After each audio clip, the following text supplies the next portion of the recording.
I'm your host, Michael Callahan, and wherever you might be now, this is Where We Go Next.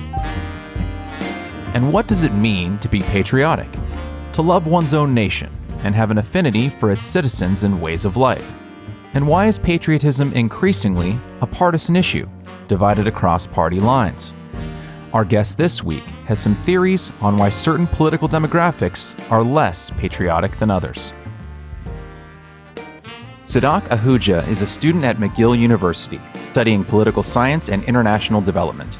He writes about U.S., Canadian, and Indian politics and has been published in Common Dreams, The Bellows, The Post-Millennial, and The American Conservative. Siddak, thanks so much for coming on. Thanks for having me. Now, before we get to the meat of our conversation about a waning patriotism on the left and a larger disconnect between the Western working class and its elites, I want us to first ground your perspective in your politics. You've described yourself as a national communist. Can you contextualize that for us and how you kind of arrived at the views that you hold? Sure. So I think the national communist definition is for me because, at the end of the day, I am an Indian citizen, but I'm studying in the West. So in terms of the Indian context, I think I would describe myself as a nationalist there. But in the West, obviously, because it's sort of a first world kind of area, I wouldn't describe myself as nationalist. I would just, I think a healthy patriotism is good on the West, not nationalism. But basically, the essence is that my economic policies are mostly similar in that I believe in left-wing economics. I believe in worker ownership of industries. I believe in a stronger welfare state and so on. So these are some of the basic planks of my ideology. And in terms of my sort of national/patriotic side, I think national in the Indian sense for me would be upholding territorial sovereignty and resisting imperialism if it comes from either the Western side or even if it comes from the Eastern side, like China.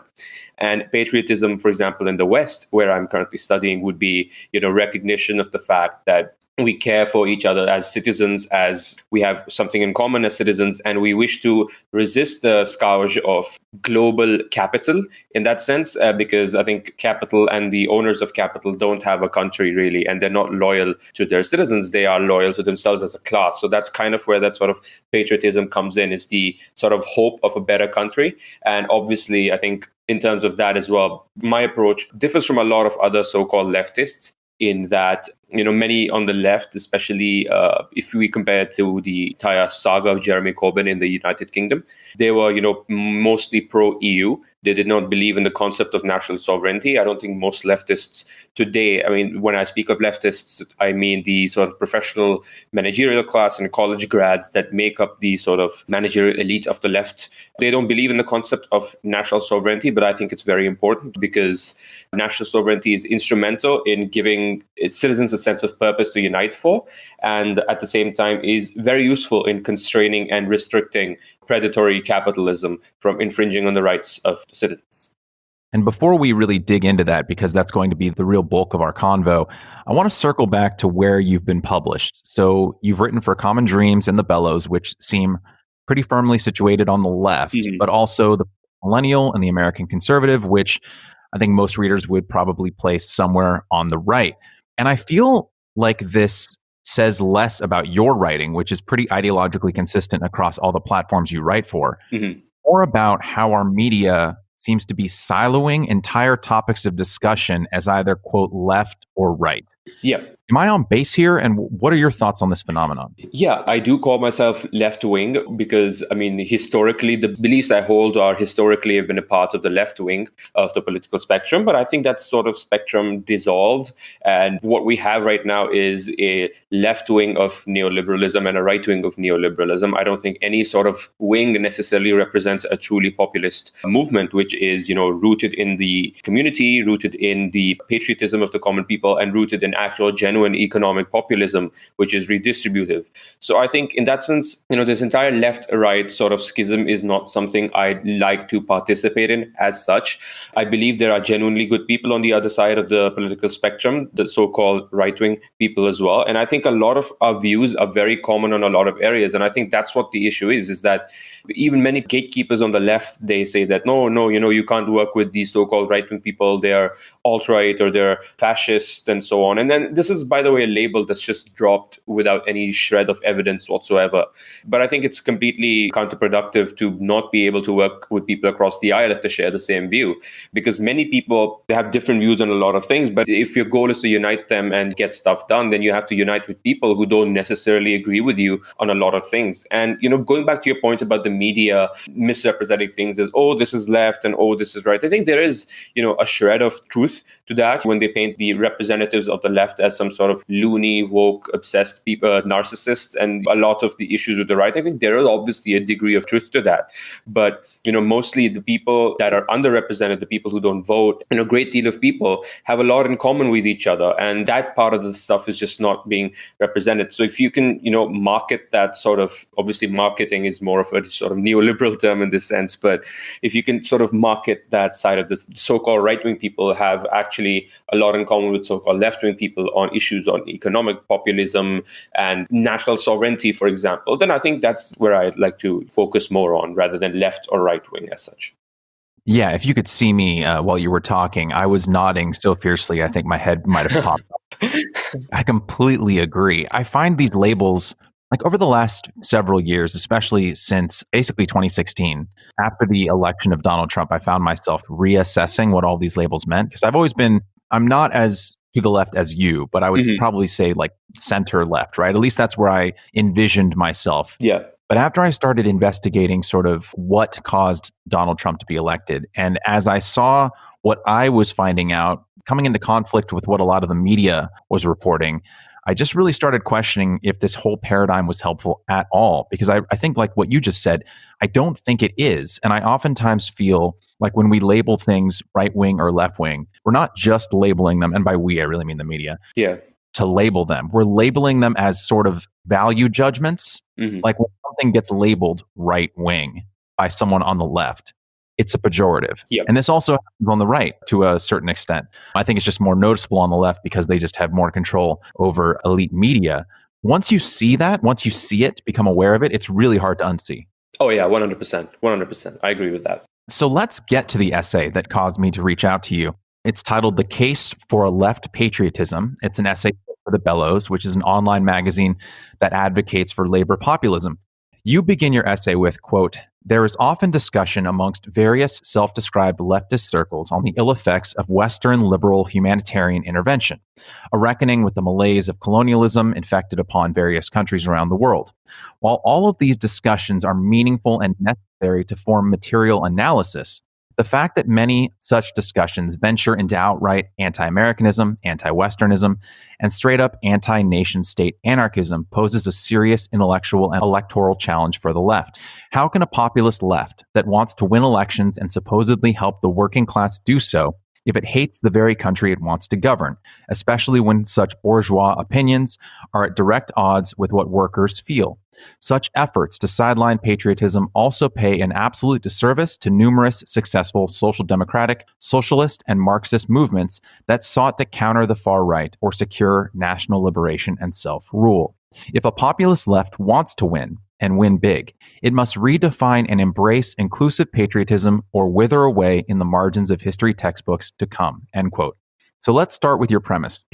What was the inciting incident for this realization on your behalf that the left had lost touch with patriotism, with a love for the nation? Because speaking with even my most offline friends, it feels like many people have sensed this shift over the last few years. But what was the moment it became apparent to you that something had fundamentally changed?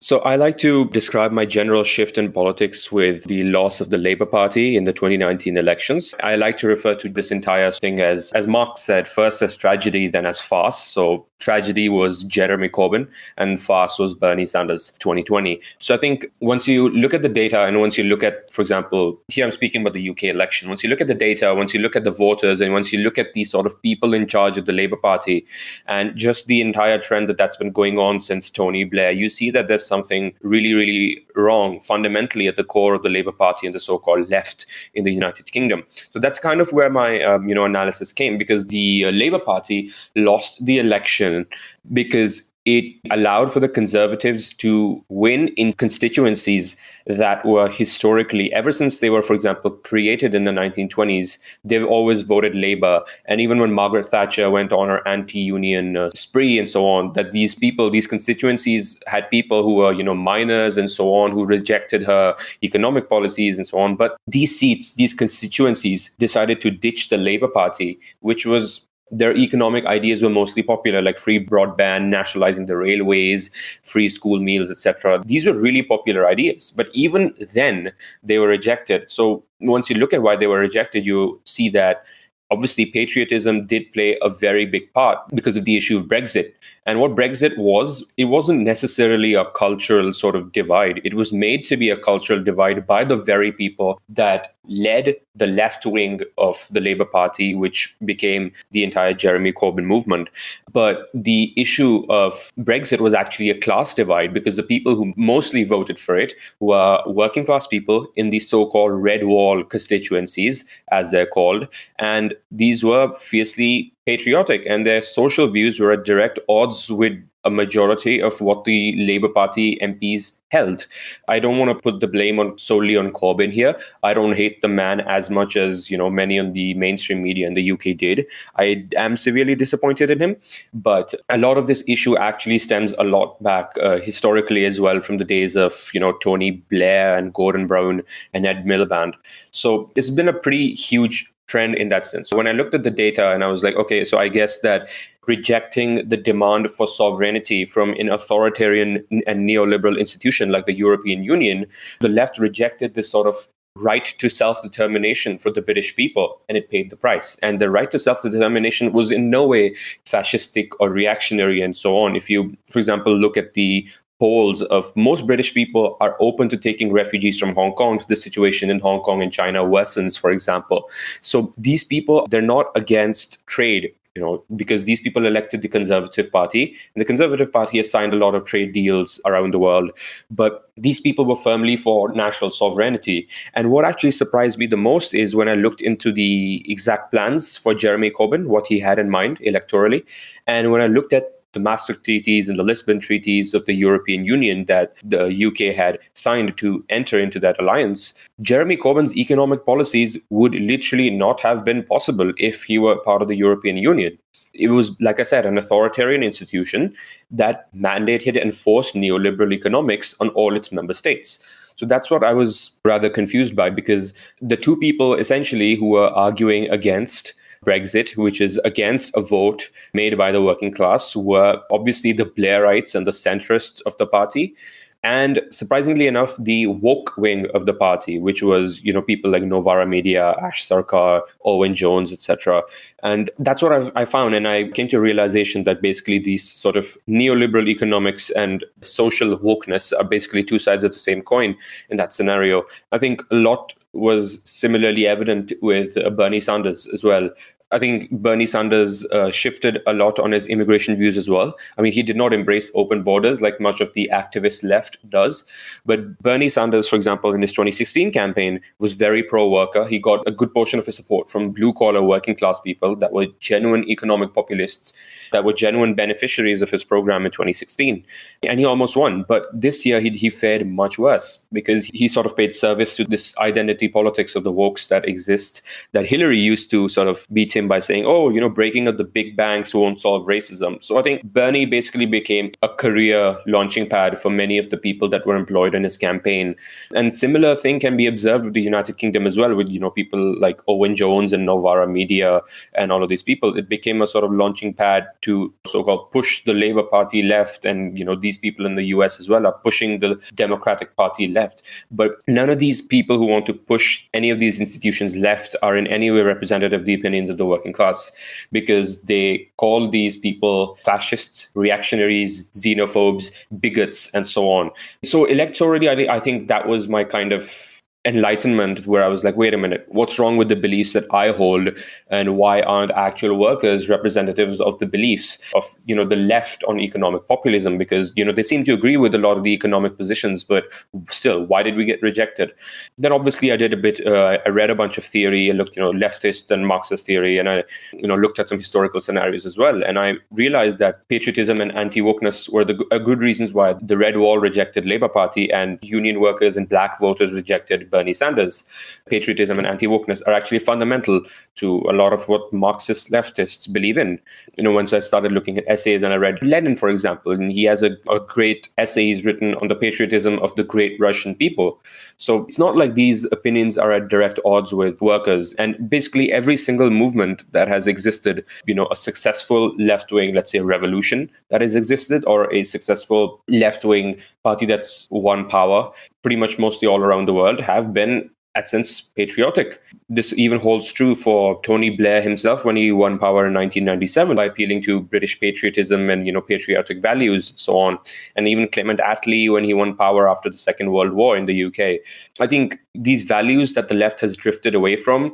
My first introduction to this sort of thing was, like I said, UK and the US. They've drifted away from patriotism. They've embraced the sort of wokeness side of it. But I think that's just a much bigger, representation of the other sort of beliefs that they have abandoned after the introduction of neoliberalism, in that their social beliefs are not rooted in the community. They're not rooted in actually connecting with working class people.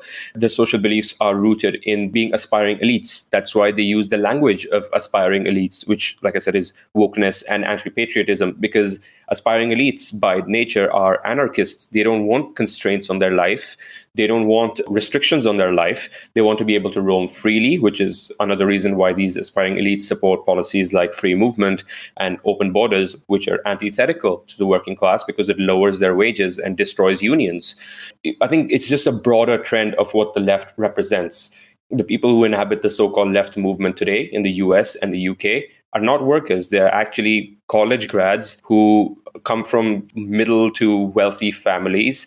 And the left movement has become a sort of career launching pad for them to represent their class interests. And naturally, the workers feel alienated and they're like, where are we going to go? And the right, in this sense, has been pretty receptive to working class voters in the UK as well. It's been a year, for example, since Corbyn lost, and it's been a year since Boris Johnson won. And even then, a majority of working class voters, I think it's almost 2/3 of working class voters, are still happy to be part of the Conservative Party in the UK. So there's definitely something institutionally wrong with the left, and its rejection of patriotism in its embrace of wokeness is reflective of the class composition of what makes the left, which is professional managerial class and strivers to be the aspiring elite rather than actual workers.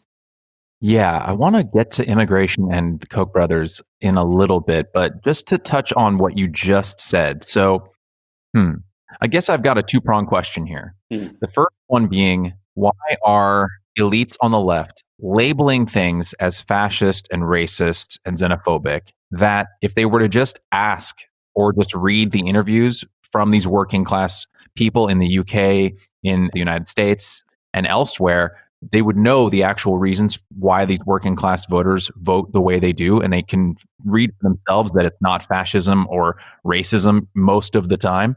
And more importantly, I think the bigger question I have is, being elite on the left didn't always mean you were opposed to the working class. Some of the strongest advocates for the working class on the left, historically in the United States, have been highly educated, wealthy elites. The most famous example being FDR, who was like incredibly wealthy from an incredibly privileged background, and yet was a champion for the working class for many years, up until his death. Yep. So what has happened? Like, why has that disconnect happened? Why do the elites of today, why are they not from the same mold of elites from America's past? That's a good question.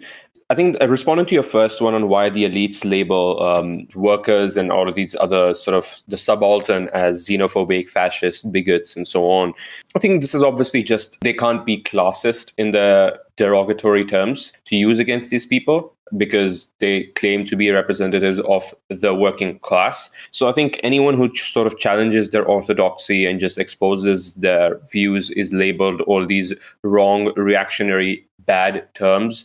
And I think, especially since the rise of the right-wing populists, there's this sort of frame of mind these people have gone into, in that these right-wing populists are, in most sense, genuinely fascist, quote unquote.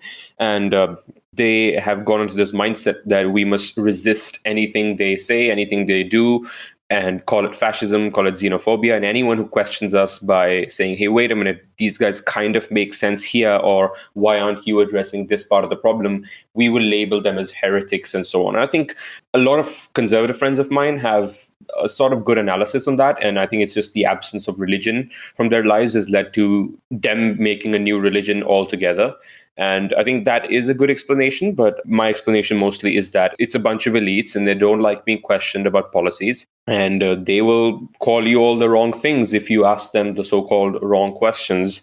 And the second question that you asked me regarding the elites not having a sense of noblesse oblige to their working class people. I think a great deal of this has to do with the collapse of the unions. When FDR was president, for example, unions were very strong. The depression had hit, and communism, the Soviet version of it, was also very strong. And the membership of the Socialist Party in the United States, it had increased from 1 or 2 million to 19 million immediately after the Great Depression. And FDR was, and every American was worried that you can't keep going on like this. The jazz age era of economics cannot continue. You actually have to give something to the working class. And obviously, he did come from a more economically progressive background than most people of the establishment at that time in the United States. But I think a lot of his policies and views had to do with the fact that, he was in many senses much more hospitable towards unions, but he was more concerned with the rise of actual socialism and actual, Soviet style communism in his country than anything else. So his policies, therefore, are social democratic in that he is doing essentially welfare capitalism to stop socialism or communism from taking root properly in the country. But why have the elites of today, why aren't they doing this as such? Well, like I said, the answer is the collapse of the unions. Union membership ever since Reagan and Thatcher came into power has, in the US at least, has essentially halved. Unions are themselves, the top echelons of the unions are staffed by college graduates and the professional managerial class. They're not staffed by actual workers, and they don't really represent the workers. And I think a good indication of this is if you look at the actual union household vote. Trump got more than 40% of union workers voted for Trump.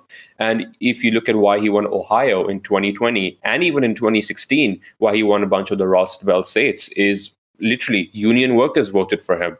And even if you compare this to the United Kingdom, if you look at the 2019 election vote, 41% of union workers voted for the Labour Party. And the unions are, what makes the Labour Party up, even though, they're much weaker today than they were under Thatcher. But 40% of union voters also voted conservative in opposition to the Labour Party. So while the unions are on a decline, I think people who staff the unions don't represent the workers they claim to want to represent. And workers in this sense are therefore shifting to the right-wing parties because the left does not have a strong union base anymore. So it does not, it does not have to give patronage to the union workers as such. And this sort of social view was then taken on by many of the establishment left, such as, Bill Clinton and Obama and so on. And then the social, even though the economic views have been repudiated by the left-wing populists, the social views have not. So I think workers can clearly see that if you're holding the social views of an aspiring elite while talking about having an economic program that claims to want to help these people, whereas the right wing are not necessarily holding these views about aspiring elites. They're talking about community, the nation, and so on. Even if they're, for example, not being genuine on this, if you want to say, but at least they're talking about it. And some of their economic policies have moved a bit to the left, even with Boris Johnson, for example, in the UK. He's nationalized the railways in the north. Trump came to power saying he's going to tax Wall Street. He's going to, pull out of NAFTA. And he was, in many senses, he tried to counter, in 2016, he tried to counter Hillary from the left as well. And, the moment he left Steve Bannon go, for example, was when Steve Bannon suggested that he increase the tax on millionaires to 44% of the marginal tax rate. So I think that's the issue, is that the messaging is not reaching the workers who the left claim to represent. And which again goes back to our previous segment on this, where I said that the left essentially is not representatives of the workers because they're not made up of the workers. So I think that's basically the synopsis of this. Yeah, we'll touch on this more in a bit, but there's a part of me that feels, just from reading about Cesar Chavez, that if he were alive in 2016, he would have voted for Trump. Yeah. Midway through your essay for the Bellows, you referenced David Goodhart's book, The Road to Somewhere. And I think this is actually a very key part of understanding this whole kind of cultural political shift. The Road to Somewhere describes the fundamental differences between the somewheres, who tend to be working class, less highly educated, and they usually live 20 miles or less from where they grew up, and the anywheres, which are the more educated, more traveled, more cosmopolitan portion of a country that, according to your essay, quote, tend to represent only 1/3 of the population, but dominate their country's politics and society. They are highly educated and mobile. They value openness and autonomy and therefore see borders as inherently disagreeable. They tend to be individualistic, but also progressive, end quote. So, you're from India, you're getting educated in Canada.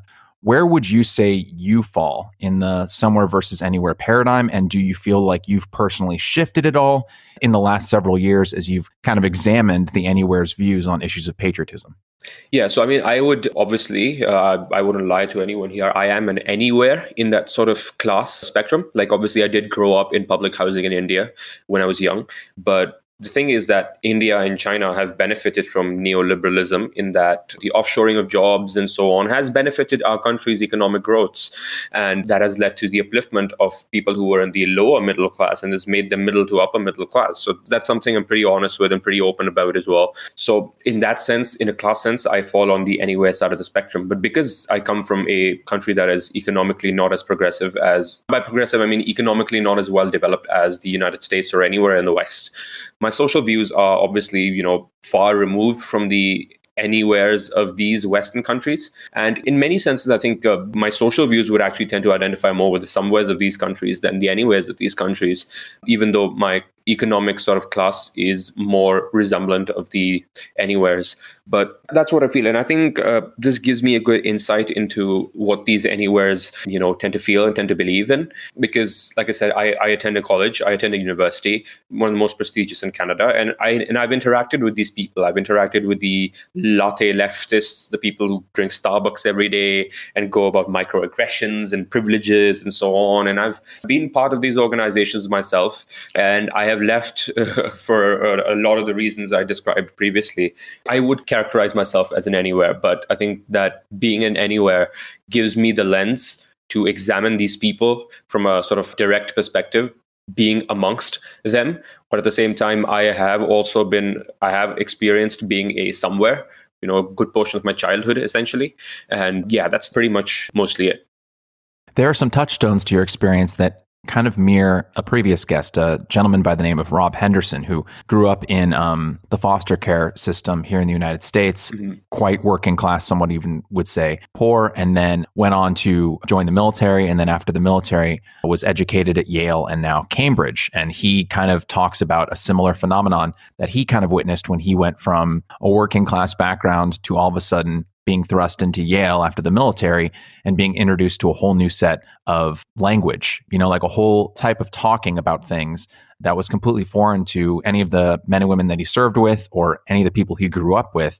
It was very foreign to him and in many ways kind of abrasive. So it's interesting listening to your story coming from public housing in India and kind of experiencing something similar when you moved to, a prestigious college in Canada.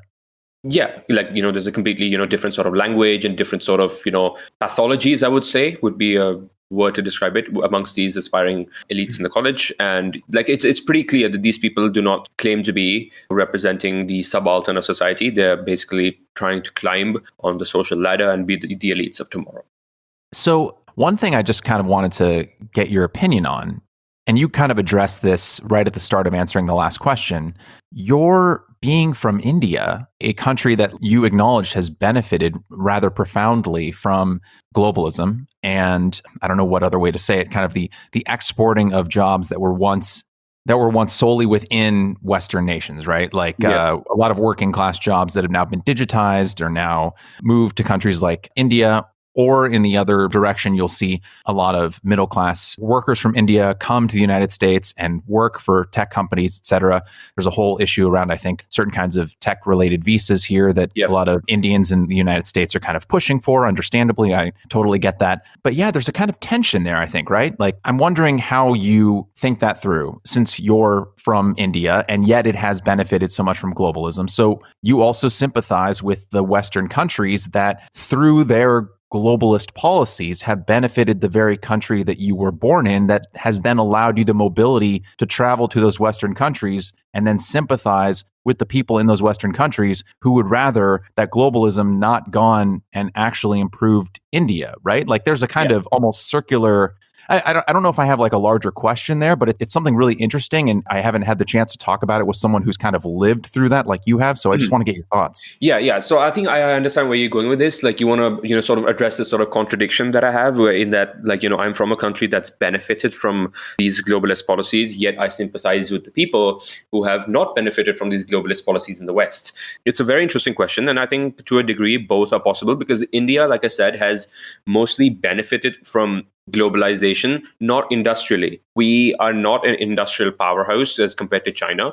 We are mostly of our offshoring has been tech jobs in sense like call centers and so on. We're developing our own Silicon Valley in Bangalore and so on.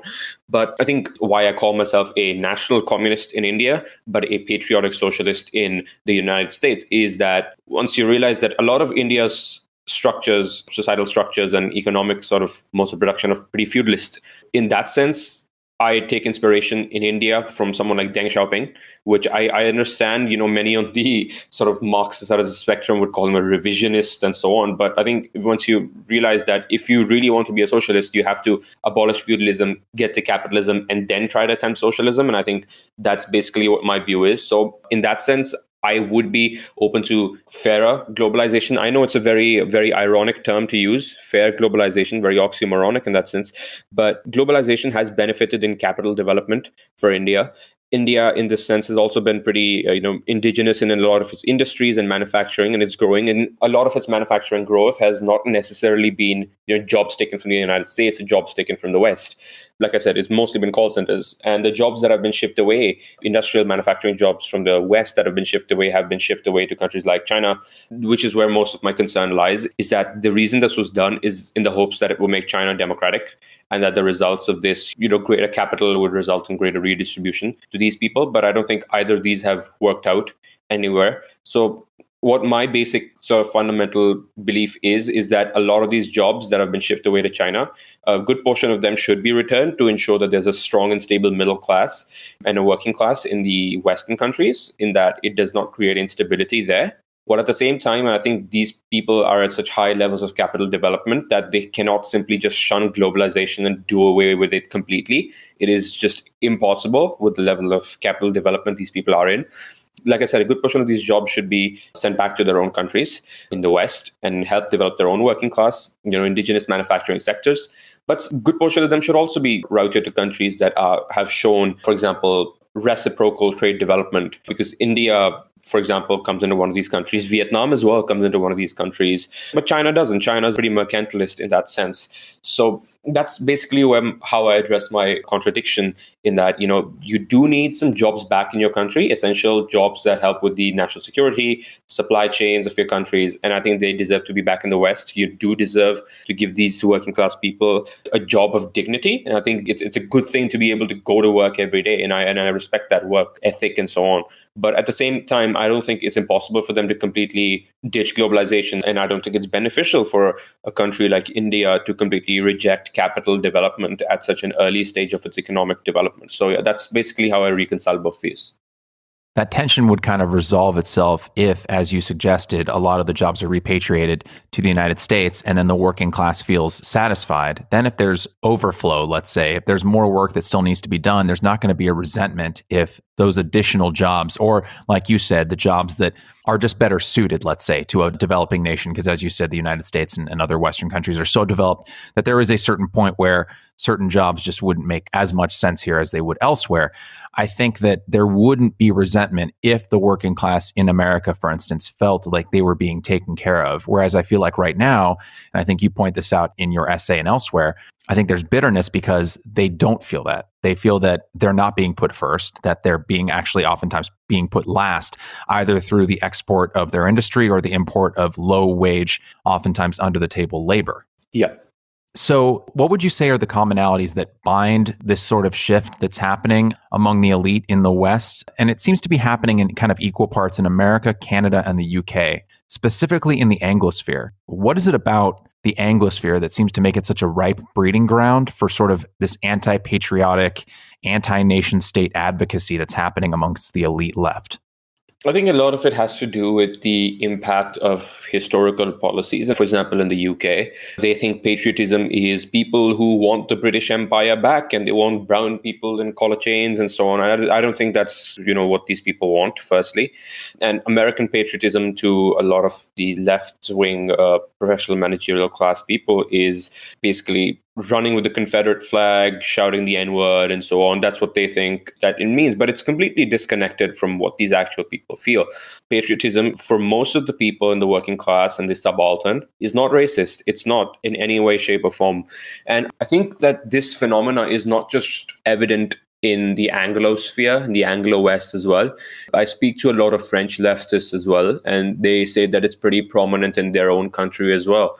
And that's why, someone like Macron he came out highly against the American sort of woke mentality and American multiculturalist mentality as well when the attacks happened in France a couple of months back. So I think that this phenomena obviously started in the Anglo-West. It is a cultural export to a lot of these countries.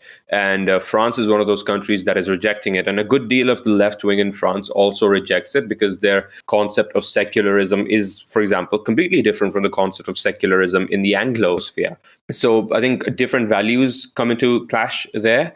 But I think most of it is a cultural export from these Anglo countries, and it's being adopted in a lot of Western countries as well. And it's seeping its way to India as well. For example, before Modi came to power in India, for example, we had the Congress party in power, which was the political party that has ruled us essentially since our independence. First as feudal socialists, which was basically they were continuing feudalism but calling it socialism because they were doing 5-year plans.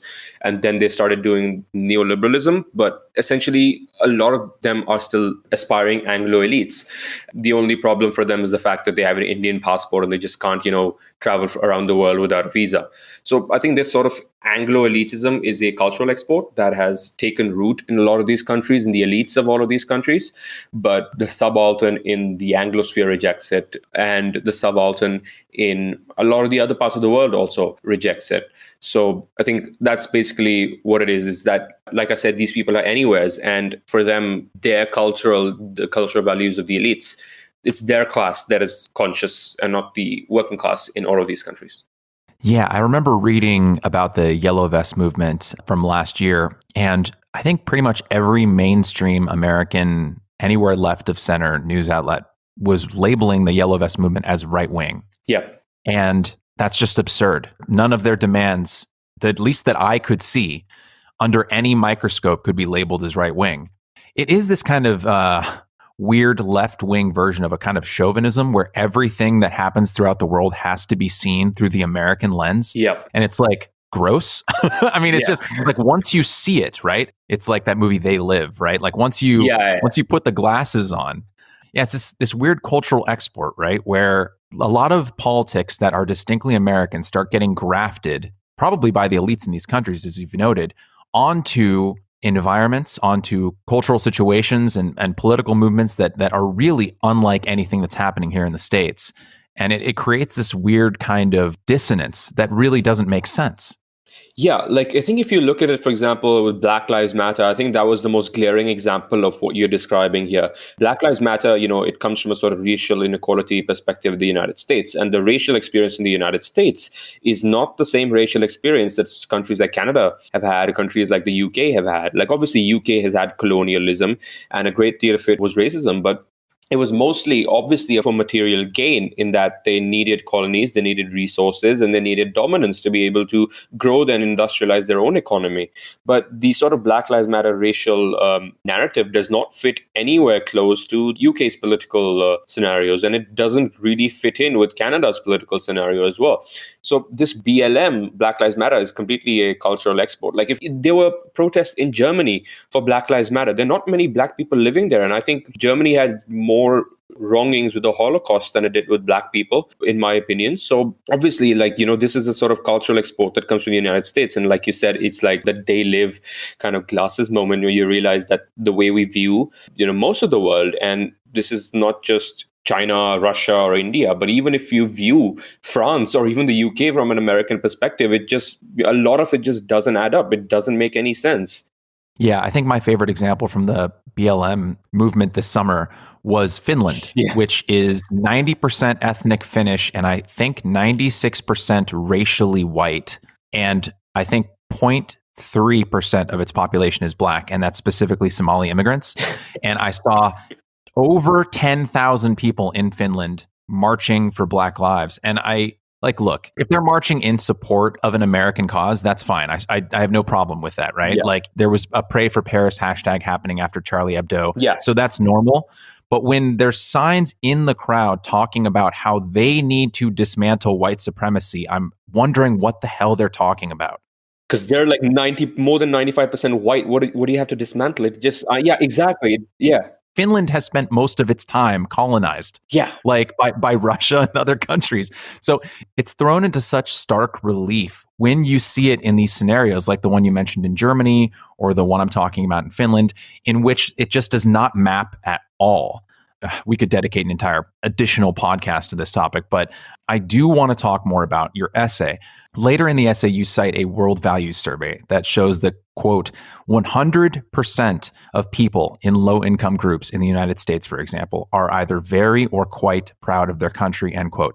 And then you immediately follow that with, quote, if the populist left claims to want to represent these people in an electoral democracy, it has to embrace what workers want: economic radicalism and inclusive patriotism. The left must redefine patriotism as that which supports economic solidarity, one that helps bring up strong families, one that provides equal opportunities to all of its citizens, one that embraces the nation state and America, Britannia for all, end quote. And we've seen what a combination of left-wing economics combined with a traditionalist approach to culture and cultural issues can do. You mentioned this previously. The UK Conservative Party, led by Boris Johnson, won its largest majority since 1987 last year. Yep. And you've touched on this a bit in one of your previous answers, but I kind of want to dig into it a little more. Not everyone on the left is crazy. Like, not everyone on the left is woke. There should be enough people on the left in any one of these Western countries to see the writing on the wall. You can't see what happens with Donald Trump, or even more impressively with Boris Johnson, and not understand that there is a there. So why aren't liberals in these countries getting wise to this strategy and just kicking ass? Yeah, that's a good question. And I think a lot of it just has to do with the culture of the left that it exists today. Obviously, when I speak of the left, I mean most of the left. I don't mean every single left-wing person is, crazy or something. And there are a lot of sensible people on the left that I interact with. And just as there are many sensible people on the right and the center, I think a good deal of it has to do with the sort of moral social authoritarianism that exists within these left-wing professional managerial class left-wing movements. Basically, like I said, you cannot speak out against the heterodox view, otherwise you will be labeled a fascist bigot. So I think that sort of cancel culture is definitely one of the aspects that people don't go forward with their own beliefs as such. But I think a good deal of that awakening against the awokening is happening, for example, right now in the United States. I'm not sure if you've heard of Jimmy Dore.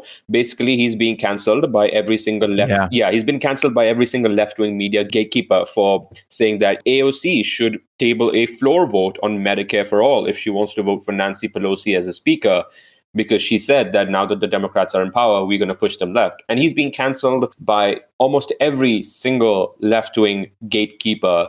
He shared proof For example, he used to work with the Young Turks, Jimmy Dore, and one of the main co-hosts of Young Turks is Anna Kasparian.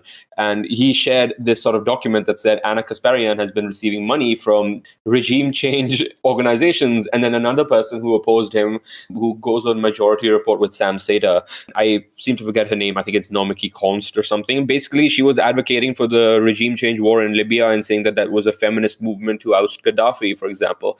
And like I said, it supports the entire notion of the class analysis of what the left is, that it's a professional class movement, and their wokeism is sort of the new casus belli for foreign interventions, for example. But on the question of why many on the left have not woken up to this fact is that they simply don't want to wake up to this fact, because it delegitimizes them in front of their audience by saying, okay, you know what, we admit we were probably wrong here. And they can't do that. So I think for better or for worse, these people will exist for a long time, but they will wither away, hopefully, soon to come. But a lot of the sensible people will realize that you just cannot work within these existing left-wing structures. For example, the Democratic Socialists of America, they are democratic in the sense that they are pro-democratic party, but they're not socialist in any way, shape, or form. You know, a lot of their policies that they advocate for are completely ludicrous. They, in verbatim, support the policies of open borders. It's not like, you know, Trump is deriding amnesty for certain illegal immigrants as open borders. These people literally call the support for their policies as open borders. They do not see the need for a nation of the United States. And there was also, for example, the New York DSA saying that, you know, New York as a city must be dismantled and given away to indigenous people who used to hold this land hundreds of years ago and so on. And then announcing the Seattle DSA chapter calling for reparations, and how they're going to do reparations. Every single white member of the DSA who gives in dues, it'll be redistributed to black people. And it's just absolutely crazy. Sort of, once you realize that, I think any single sane leftist who realizes this must come to terms with the fact that to win an economic populist alliance, an actual serious leftist has to leave the left as it is today. Yeah, and I think you already are seeing that happening. You've cited a couple stats on the amount of people who left identified who voted for Brexit or Boris Johnson and the Conservative Party last year. And perhaps that's just what has to happen, that the left just needs to bleed enough of its traditional liberal voters to the right. There's a very real shift happening here in the United States that you can see in the polling data amongst Hispanic and Black Americans, and even a lot of the Asian population, Vietnamese, et cetera. They're drifting right. And not because they're necessarily getting more conservative. They're drifting right because there are things that are being said in some corners of the right. And I don't know if this is going to disappear now that Trump is going to be out of office, but there are just certain things that are being said by Boris Johnson, by Trump, that connect with a lot of voters that are not necessarily hyper political in nature, but are rather issues of wanting to feel proud about where they're from, wanting to feel a sense of place, somewheres versus anywheres that Goodart talks about. And I think that one of the things that I find so exhausting about things like what you're talking about with giving the land back to the natives and land acknowledgements that happen a lot in Canada, for instance. Yep. Oh, yeah. Why it annoys me is not because I have a problem with acknowledging the history of settler colonialism, right? Like that's a real thing. Yeah. It happened. The indigenous populations in Canada have been mistreated still to this day, they're not living fantastic lives, and they've been mistreated by the Canadian government up until fairly recent history. So I acknowledge that it's real, but why this performative baloney is so annoying to me is because I know it's disingenuous. Yeah. If those people had the power to actually do what they say they would want to do, I know they wouldn't do it. Yeah, they're not going to do it. You're going to give your country away so that you then have nowhere to live, or you're going to then live on the native land, which you say isn't yours, but where are you going to move? And I know that you're kind of the same way here. Like, it should be results-oriented policy, exactly, not performative baloney crap. Exactly. Like, I usually don't get this heated, but like, it just annoys me because it actually doesn't help anyone except yourself look good. Exactly. That's literally what it is. It's performative wokeness. And the funny thing is, now that you bring this up, the land back and, indigenous rights and so on, the two greatest, I would say, examples of their approaches of indigenous land back, and one of the greatest examples of this has been Israel. surprisingly. And this is where these woke leftists don't admit it. I mean, you can obviously have qualms with Israel. I do have a lot of issues with what Israel does with Palestinians and so on. But if you look at it, an indigenous land back movement, and they're supposedly calling themselves socialist. What was Israel? Israel was literally an indigenous land back movement, which started the sort of immigration, and the first governments of Israel until the first, I think, 30 to 40 years of its rule were labor socialist governments of Israel. And the biggest sort of proponent of the cause of Israel in the United Nations was actually Joseph Stalin. It's pretty surprising to these people. And another one is obviously, if you look at the Hindutva in India, both of these examples cited by the left, the woke left in these countries calling for land back, basically, is that, Israel is fascism, and what Modi is doing, Hindutva, is also fascism. But what's hilarious is if these people are calling these indigenous rights movement, I'm sorry, that's literally what it is. I'm using their own definitions to define the very movements they claim to want in their own country. These are indigenous rights movements. So if you hate them happening all around the world, but you want them in your own country, it either says that your own policies are so-called far-right ethno-nationalist, blood and soil nationalism, or you acknowledge that these are the results of your policies and you own it. You can't do both. You can't say that Israel and Hindutva in India, BJP, is fascism, but we want to do the exact same policies here in New York and give the land back to the natives. Either you said that, no, this is not fascism and this is something that we want emulated here, or you said that this is fascism and we are also advocating fascism in our country. Just to take it back to your essay real quick, you note that the same tactic that the conservatives employed in the UK, which is, again, like we talked about earlier, a liberal economics that's kind of rooted in like a patriotic nationalism, I guess you could call it. Mm-hmm. It also won in Denmark in 2019 with its prime minister saying, quote, "For me, it's becoming increasingly clear that the price of unregulated globalization, mass immigration, and the free movement of labor is paid by the lower classes." And that part of the essay and that quote, the fact that the left has come to support unregulated globalization and mass immigration in the first place bewilders me. Yeah. And it actually reminds me of an essay by Angela Nagel. Oh, yeah. Yeah, called "The Left Case Against Open Borders" for American Affairs Journal. And I just want to quote a brief passage from it because I think it's really relevant to this conversation. She wrote, quote, "The transformation of open borders into a, quote, left position is a very new phenomenon and runs counter to the history of the organized left in fundamental ways. Open borders has long been a rallying cry of the business and free market right. Drawing from neoclassical economists, these groups have advocated for liberalizing migration on the grounds of market rationality and economic freedom. They oppose limits on migration for the same reason that they oppose restrictions on the movement of capital. The Koch-funded Cato Institute, which also advocates lifting legal restrictions on child labor, has churned out radical open borders advocacy for decades, arguing that support for open borders is a fundamental tenet of libertarianism," end quote. And I mean, Bernie Sanders in 2016 or 2015 famously said when asked about open borders that it's a Koch brothers proposal. While the American left hasn't obviously embraced a true open borders policy per se, what has caused such a large policy shift in favor of mass low-wage immigration that harms the very unions that were once vital to the left coalition? I mean, I know you talk about the death of the union, but that happened over decades of time. Mm-hmm. I'm just trying to figure out, was it just that the left didn't care for so many decades, and then once the unions were already depleted, then they just didn't care about them anymore because they weren't a powerful enough political bloc? Because, like I mentioned earlier, the left of today is in direct opposition to Cesar Chavez. Yep. Like Cesar Chavez, and most of my friends on the left literally do not know this, was virulently anti-illegal immigration. Yep. On weekends, he would go with a cousin, I believe, to the California-Mexico border, and he would wait for migrants that he would see, and he would basically do a citizen's arrest and then hand them over to the government.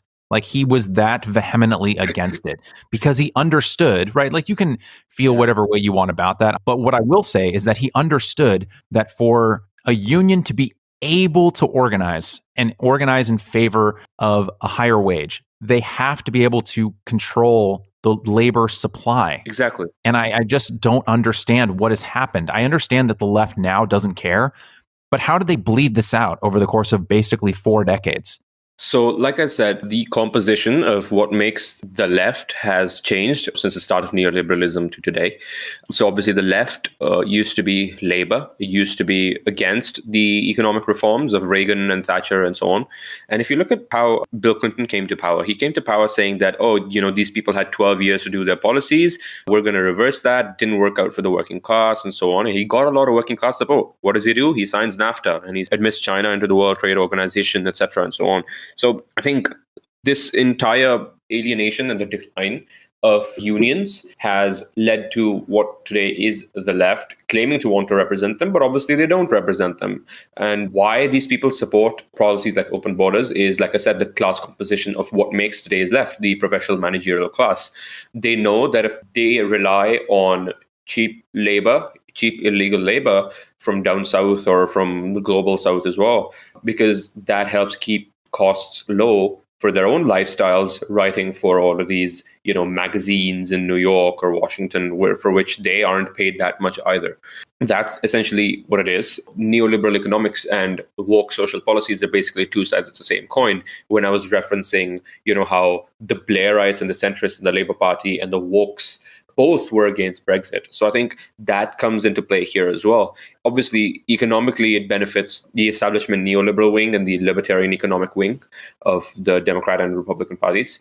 But socially as well, they are more keen on putting a band-aid on something rather than actually performing a surgery, because obviously these people shout against imperialism and so on, but at the end of the day, like I think as Jimmy Dore himself exposed, that a lot of these so-called left-wing media cheerleaders have been paid money by regime change organizations, and they're cheering for the for example the overthrow of Gaddafi in Libya. Like I'm not saying I'm pro Gaddafi, for example. I'm just referencing that basically just led to an enormous illegal immigration surge in in Europe, which led to the rise of the far right there.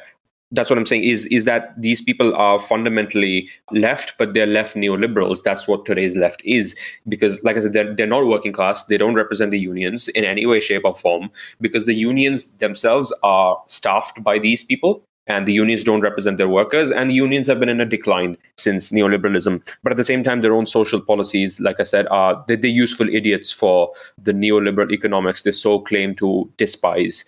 That's pretty much what it is that, their social policies are they manufacture consent for neoliberal economics, while at the same time, their own composition is not a labor composition because of the death of unions. And who takes the mantle of the left? It is these basically HR cops. Basically, these people were supposed to join the HR of companies like Goldman Sachs and so on. But then the 2008 crisis happened, and then they're like, oh no, we've been disenfranchised. And they're similar to the sort of industrial heartland workers of the Midwest who lost their jobs to China. It's just that they cope in a different way, and they loathe the very industrial workers in these heartlands, because these people are fundamentally the professional managerial class. And the failing of capitalism for them is not that capitalism as a system has collapsed and has failed the workers. It's just that they feel that capitalism is not favoring their class. It's not creating enough elite jobs for them. And the biggest fear they have is actually becoming the very workers they claim to look down upon, and becoming proletarianized, as I like to use the word. Yeah, that sort of gets at that phenomenon of elite overproduction. Yep. That there are too many elites and too few jobs, which is often why people from very highly educated backgrounds like the Yales and the Harvards and the Dukes oftentimes tend to be the most against the idea of meritocracy, because they did all the steps that society told them to do. They did, all the extracurriculars, and they got the 4.0 GPAs, and they went to the best colleges, and they come out of college, right? Oftentimes saddled with debt. They're 26, 27 years old. They're making maybe five figures, and they're looking around thinking like, where is the world that I was promised? And oftentimes ending up frustrated with the country that promised them something and then didn't give it to them. Yeah. And I think, building upon that, exactly what you just said is a very interesting contradiction within the sort of professional managerial class that makes up a lot of the college graduates and so on, is that they champion open borders because they want their cheap labor to be able to fund their lifestyles. But the adverse effect of that is that it creates competition globally amongst global elites who are vying for the same positions that you are.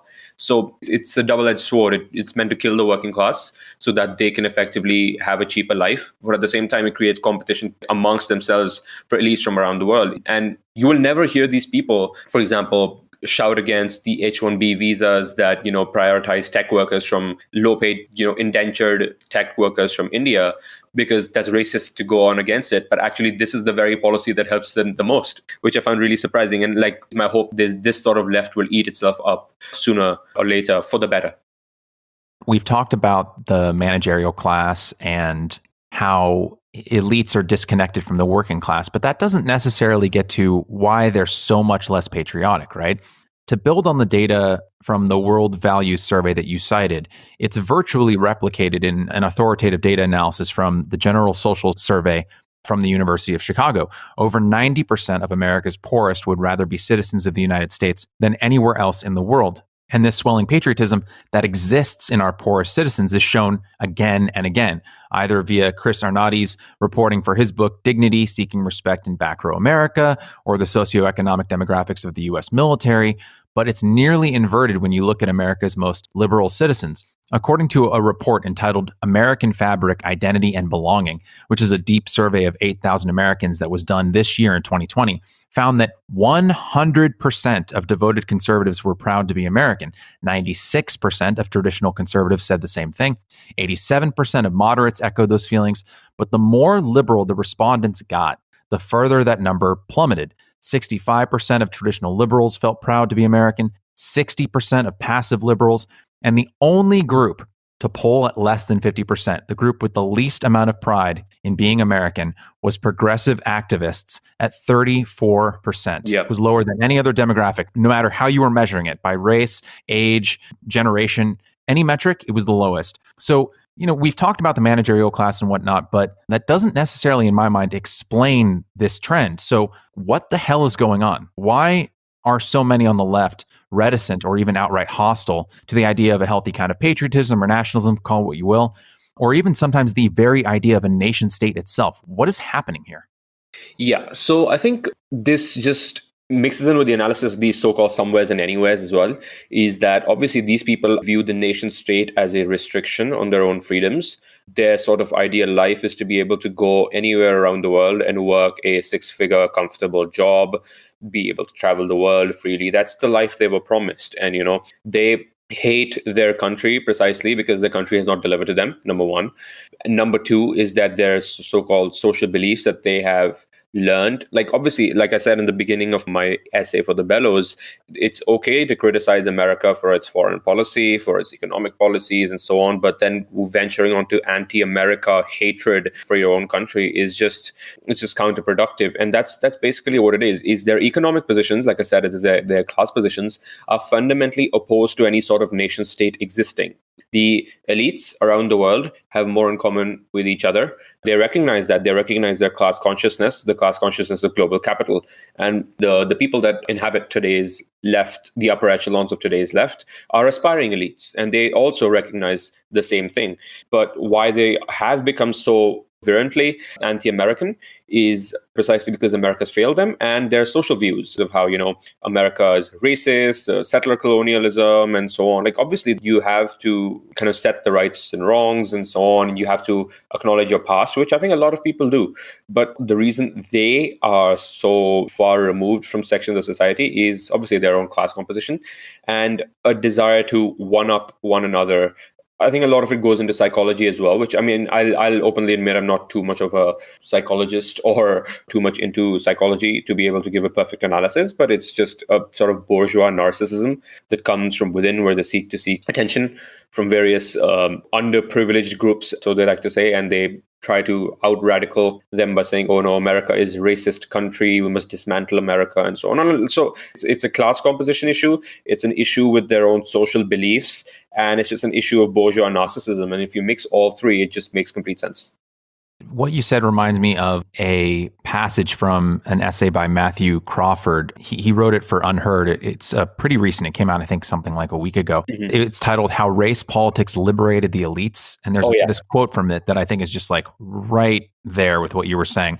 Quote, Very simply, if the nation is fundamentally racist, sexist, and homophobic, I owe it nothing. More than that, conscience demands that I repudiate it, end quote.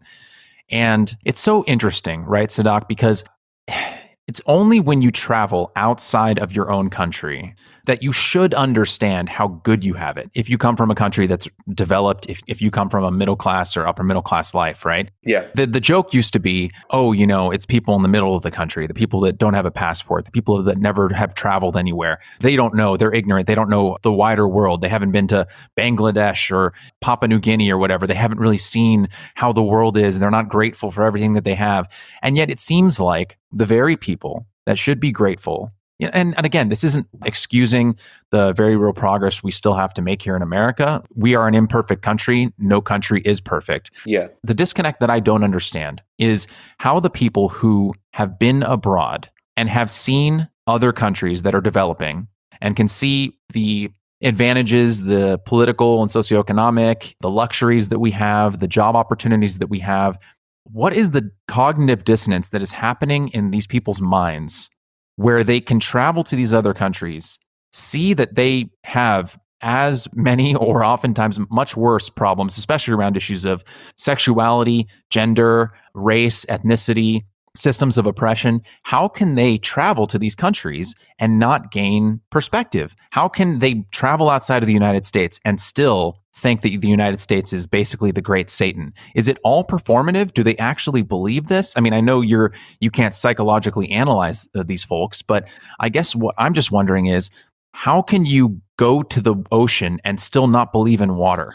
Exactly. And I think this just stems from the transformation of the social beliefs that inhabit the so-called managerial left that exist, is that even if these people actually do end up going and visiting countries that are, worse off economically or socially than the United States, for example, if they go to Iraq, their thought, it would be rightful to think that, oh my God, the United States has done a lot of harm to this country and so on. But their second thought would not be that, I'm glad that I'm living in the United States and not in the bombed parts of Baghdad. Their thought would be, oh, America's evil. America deserves to be dismantled. So it's just an evolution of their own social beliefs.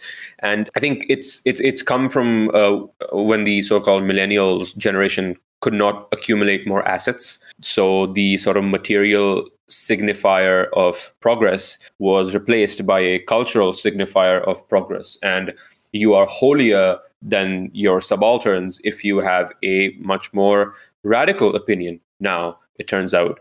So that's why they think that they are holier and absolved of sin if they are advocating for the destruction of their own nation state, which stems from their own bourgeois narcissism.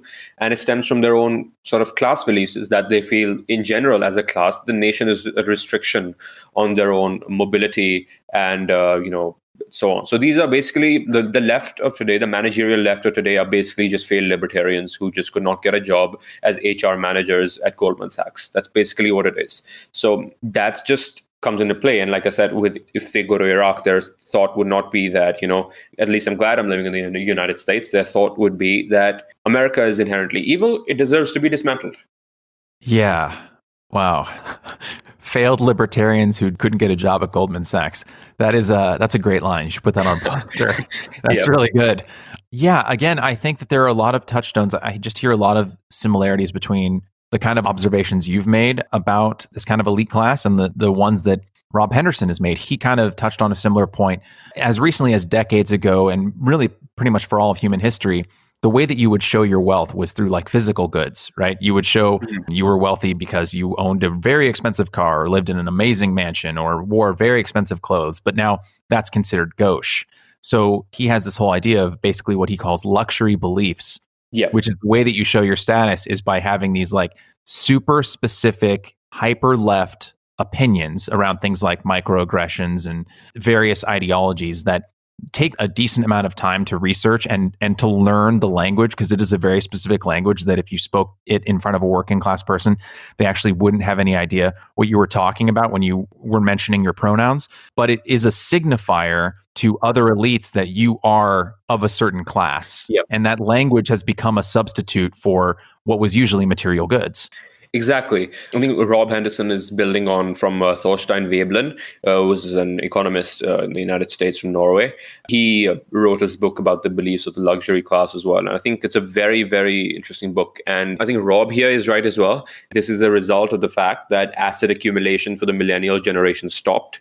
Right around when the asset accumulation period stopped is when the sort of wokeness discourse accelerated.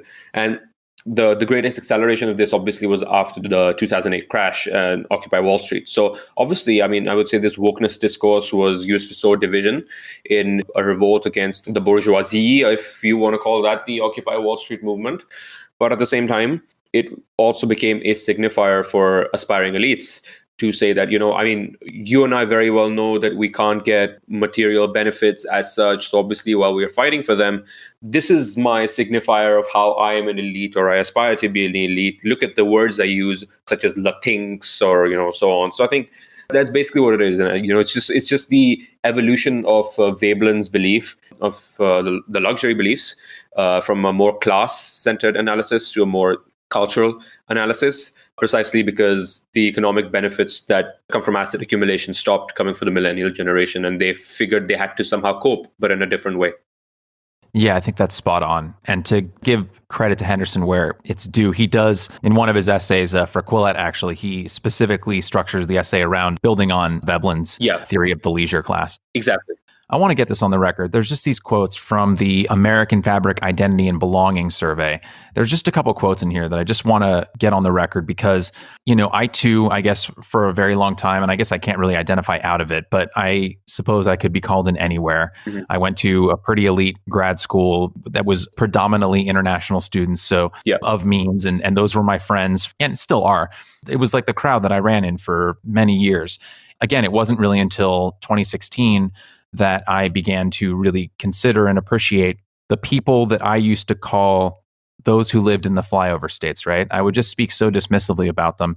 And it wasn't until a few years ago that I really began to reconsider that kind of, I can't really call it anything else, the kind of bigotry that I had towards my fellow citizens. But I just want to see if I can find these quotes here.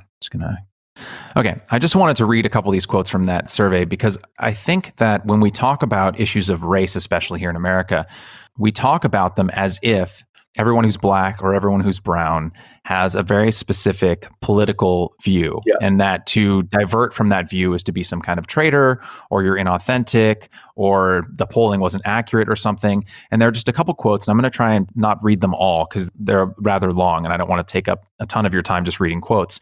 But I think it just really puts a point to the discussion that we've been having today and a lot of the points that you've been making. So the first quote is from a woman named Sylvia, who identifies as a traditional conservative from Gen X. She lives in Nevada and she is black. She writes, quote, "I have always felt proud of my nation. Even though my family has been negatively affected in the past, I'm black and my grandfather was a soldier in World War II.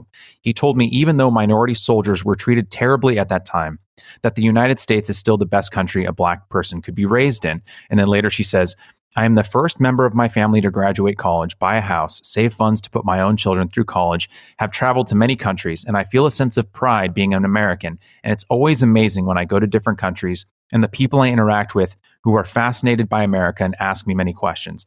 And then there's this other quote from Marisol, who's also a traditional conservative from New York. She's Gen X and she's Hispanic. And she writes, quote, "I'm most proud of being an American. I was born and raised here. I'm grateful to live and be a part of a country with so many freedoms. I allowed my firstborn to join the military at age 17 to protect these freedoms. I love the American flag. I stand at attention, near tears, every time the Star-Spangled Banner is sung.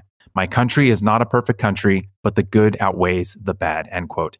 And I'm saying this as someone who I used to smirk when I would see an American flag hanging outside of a house or something in high school. I would sit for the national anthem sometimes out of principle. And I felt like overt displays of patriotism were gauche.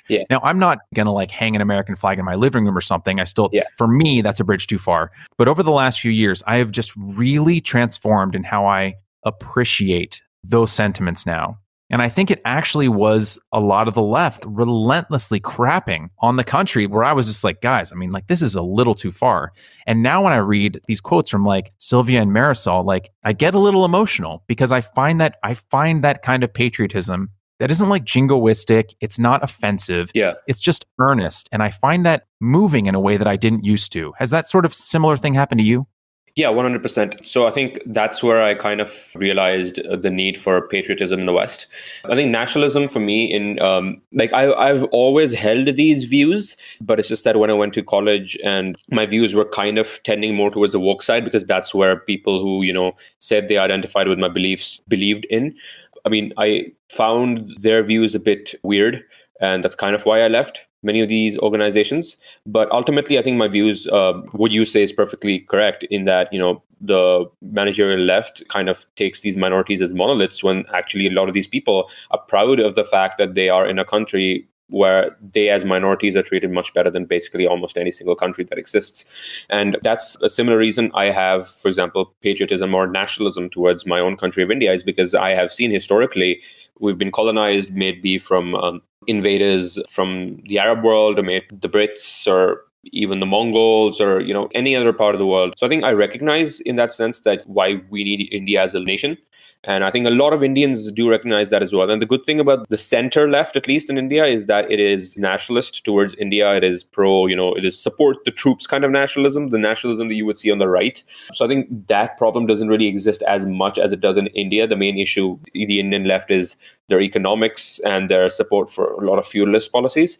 I think, yeah, you're right, is that when I interacted with these people didn't just oppose American imperial adventurism and foreign policies and of neocons and so on. They outright opposed the concept of their own country. Like, this was even evident in Canada. They're saying, Canada as a fundamental entity is a racist entity. It should be dismantled, and all this so on. And the next thing they're shouting, "Oh my God, guys, please vote for the NDP in the election. They will make lives for Canadians better." So it's like, I mentioned this in my essay, like, how can you claim to help the working class? How can you claim to help your citizens by saying that you have economic policies that will benefit them, while at the other end, you're shouting that their entire concept of citizenry and the nation state should just be abolished and dismantled? So it comes off as disingenuous. And that's more of a reason why the working class and a lot of the mainstream normie voters are moving to the right. And you said you wouldn't hang your own flag of America in your living room. And I think, that's perfectly fine. But I think as long as these people can acknowledge why certain people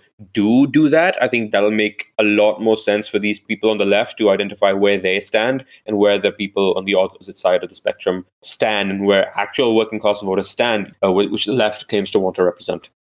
I agree completely.